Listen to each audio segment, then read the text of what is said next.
Hi everyone, welcome back to my channel.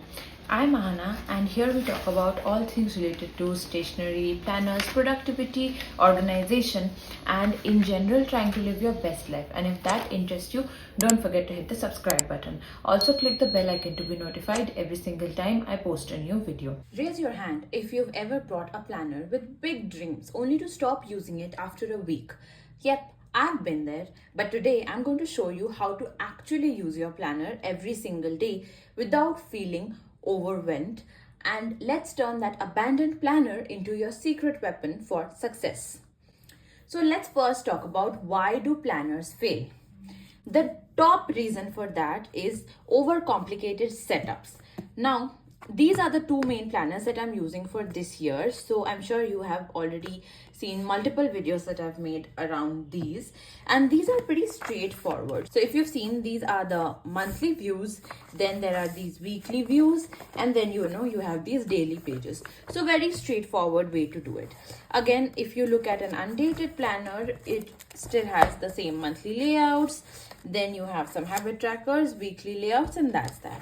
Some planners are really overcomplicating this and they have multiple spreads, many like collections to write in, and there's so many additional extra things which might be good to have but completely unnecessary for a day-to-day planner. Like even for this particular planner, which is very straightforward, this habit wheel, I don't fill it in because I'm just not the kind of person who likes to track habits on a monthly basis, and it's fine. You need to understand what in the planner is working for you and it should not be stressing you out. So I really don't care if there are certain spreads empty, because my purpose is to make my life more organized with the help of a planner, not to fill the planner. Another thing is there are a lot of unrealistic expectations that people tend to have. So just because there's like an entire page dedicated to a particular day does not mean that you have to fill that entire page up. You will fill up only as many tasks as you have for that particular day. It's really pointless in just trying to fill up the page, because it's not a journal. You're not trying to like get your thoughts out.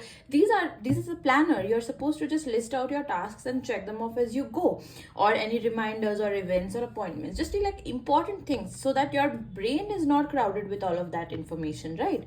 So don't try to give like 100 things in a day. Just keep everything simple. The third reason why planners fail is that you forget to check it. It's not just a notebook that it can be like lying, in your cupboard and you open it once in a while. A planner is something that you have to look at daily. That's the only way that it's going to help you. Now, there may be sometimes when you're traveling, sometimes life gets crazy, you're not able to look at it every single day, but at least you should have like a weekly ritual in which you can keep coming back to your planner and making sure it's still working for you, helping yourself use the planner and get your life more organized.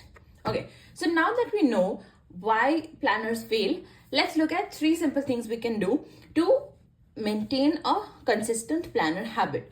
The number one thing is that there should be a planner parking spot. Okay, so this particular place where you see my planners laid out is basically, I just stack them one over the other. This is my daily life planner and this is my work planner, and they're just always stacked on top of each other and on the corner of my desk every single day. So this is my planner parking spot. Every morning when I just before I start work, I will open to the particular dates and then find out what needs to be done for that day, whether it is for personal things, whether it is for work things. So that way you'll ensure that there is a regular place in your house, in your like study area, or an area where you frequent, where you will be coming back to your planner every single day. It can be where you have your morning coffee. It can be next to like maybe your bookshelf if you are in the habit of reading, maybe on your nightstand, whatever works for you, but find a planner parking spot. The number 2 thing that you need to do to keep a consistent planner habit is to have like 2-minute check-ins. Okay, so like just mini check-ins, once in the morning, once in the evening, little reviews for your planner. So what I ideally do is before my workday starts, I will take a look at the planner, and once my workday is completed, I will take a look at the planner. So just to ensure if there's anything I missed for that particular day, it can be carried on to the next day, or should it be assigned to someone else, like can a different family member take care of that issue, or a different colleague can take care of that issue, and whether it has to be done by me or not. So these are just very quick check-ins. You don't really need to put a whole lot of time into it. It barely takes me 5 minutes in the morning and in the evening.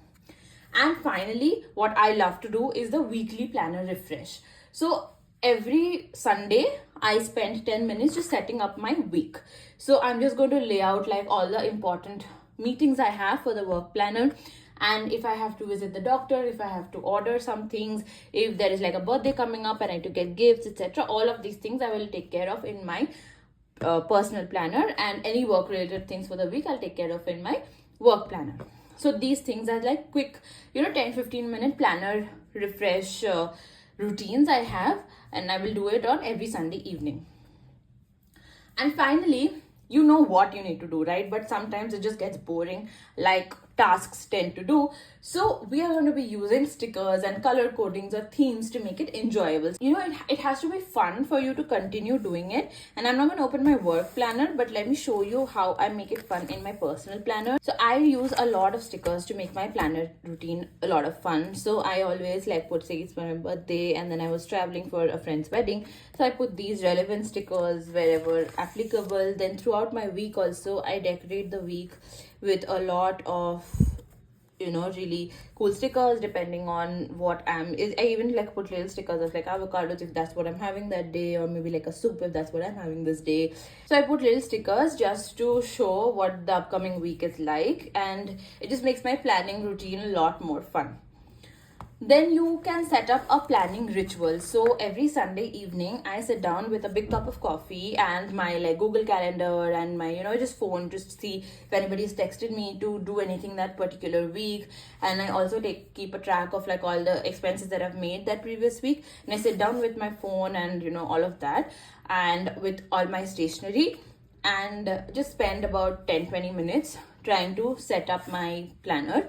So I just like that sort of a little ritual that I have. You are in a zone where you can really focus and think about what is important, what needs your time, and what you need to put in the planner so that you are able to focus on it better. And the final thing you can try doing is finding a planner buddy. So if you are somebody who is not very used to having a planner, then you can partner up with somebody who does have a planner regularly, like who does use a planner regularly, and then both of you can keep each other in check. Like they can check in on you, and you can like just share your experiences with them, and that might be like a fun planner experience. So I used to do that with a lot of my friends, but now everybody is a pro themselves, so we just like are able to handle our own planning. But if you're just getting started, then a planner buddy is a great way to have some accountability and ensure that you definitely do make your planner work for you. Yeah, so now tell me in the comments, what's the one planner habit that you're going to try first? And if you're finally ready to master your planner, don't forget to like and subscribe for more productivity hacks every week. Bye.